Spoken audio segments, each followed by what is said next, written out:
మహాలయల అమావాస్య సందర్భంగా మకర రాశి వారు ఎలాంటి విధి విధానాలు పాటించాలి, గతించిన వారి యొక్క ఆశీస్సులు ఎలా పొందాలో ఈ వీడియోలో సవివరంగా సంపూర్ణంగా తెలుసుకుందాం.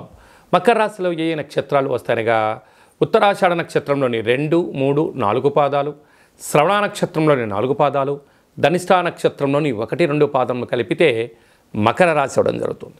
చాలామందికి పుట్టినటువంటి కాల సమయంలో డేటా బర్త్లో లేనటువంటి వారికి పేరు యొక్క మొదటి అక్షరాన్ని అనుసరిస్తూ ఆ రాశిని తెలుసుకునే ప్రయత్నం చేద్దాం.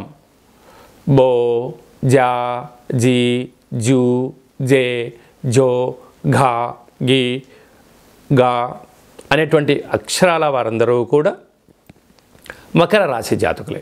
మకర రాశి యొక్క అధిపతి శని భగవానుడు. వీరికి ఒకవైపు ఏలనాటి శని చివరార్ధ సంచార స్థితిలో జరుగుతుంది కనుక గతించినటువంటి వారి యొక్క రక్ష వీరికి శ్రీరామ రక్ష అని చెప్పి గమనించాలి. ధర్మం, న్యాయం, ఆధ్యాత్మికత, పితృదేవతల యొక్క ఆశీస్సులు వీళ్ళకైతే ఎప్పుడైతే ఉంటాయో శని భగవానుడి యొక్క ఆశీస్సులు కూడా వీరికి తోడవడం వలన శని భగవానుడు వెళ్తూ వెళ్తూ రాజ్య పట్టాభిషేకాన్ని ఇస్తారు అని చెప్పి గమనించగలగాలి. కనుక నేల మీద సంచరించేవారు కూడా మహారాజ యోగాన్ని వీరు అధిరోధించబోతున్నారని చెప్పి ప్రధానంగా గుర్తు పెట్టుకోగలగాలి.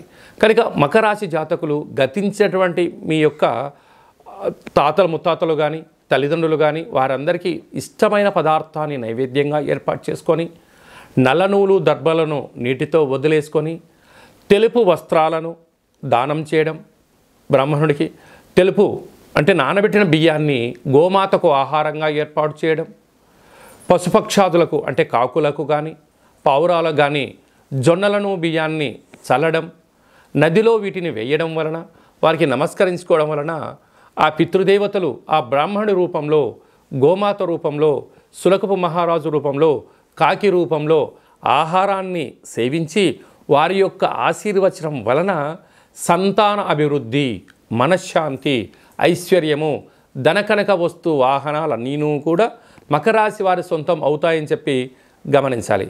అలాగనే 2వ స్థానంలో శని భగవానుడు స్వక్షేత్ర సంచార స్థితి ఉండడం వలన దయచేసి అప్పులు ఇవ్వద్దు, అప్పులు తెచ్చుకోవద్దు. రెండిటి వలన ముప్పే పొంచి ఉంది.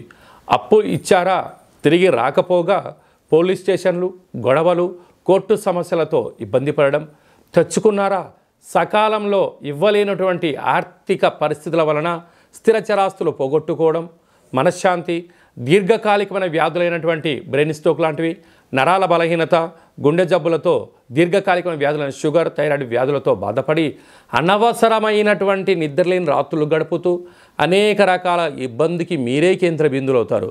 అందుకే ఏదన్నా చెయ్యి, దయచేసి రుణం ఇవ్వద్దు, రుణం తెచ్చుకోవద్దు. మకర రాశి వారు ప్రధానంగా గుర్తు పెట్టుకోవాల్సిన మొదటి అంశం అని చెప్పి గమనించగలిగి. తృతీయంలో రాహు సంచార స్థితి. అనేక మంది మిమ్మల్ని తొక్కేయడానికి శత్రులు పొంచి ఉన్నారు.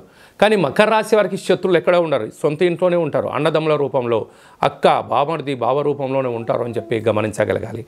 5వ స్థానంలో గురువు. నూతనంగా వివాహమైన వారికి సంతాన యోగం. 6వ స్థానంలో కుజ సంచార స్థితి. గృహయోగం, వాహనయోగం, ధనయోగం మకర రాశి వారి సొంతం అని చెప్పి గమనించాలి. భాగ్యస్థానంలో బుధాదిత్య రాజయోగం కావడం వలన ప్రభుత్వ ఉద్యోగ ప్రయత్నం చేసేవారికి ఇది చాలా మంచి కాలము అని చెప్పి గమనించాలి. రాజ్యస్థానంలో శుక్ర భగవానుడు ఉండడం వలన నూతనమైన వాహనాలు, వస్త్రాలు, క్రయ విక్రయాలు, షేర్లు, నూతన వస్త్రాలు, బంగారు ఆభరణాలు వీరికి యోగదాయకం అని చెప్పి గమనించాలి. ప్రధానంగా డాక్టర్లు, వాటర్ బిజినెస్లు, హోటల్ వ్యాపారస్తులు, గోల్డ్ వ్యాపారస్తులు, వస్త్ర వ్యాపారస్తులు, జిమ్ సెంటర్స్, కేశ సౌందర్య వ్యాపారాలు చేసేవారికి, వ్యవసాయ సోదరీమణులకు, గృహ భవన నిర్మాణ కార్యక్రమం చేసేవారికి, సాఫ్ట్వేర్ ఉద్యోగస్తులకు ఓపిక, పట్టుదల, సహనమే వీరికి విజయానికి తొలిమెట్టు అని చెప్పి గమనించాలి.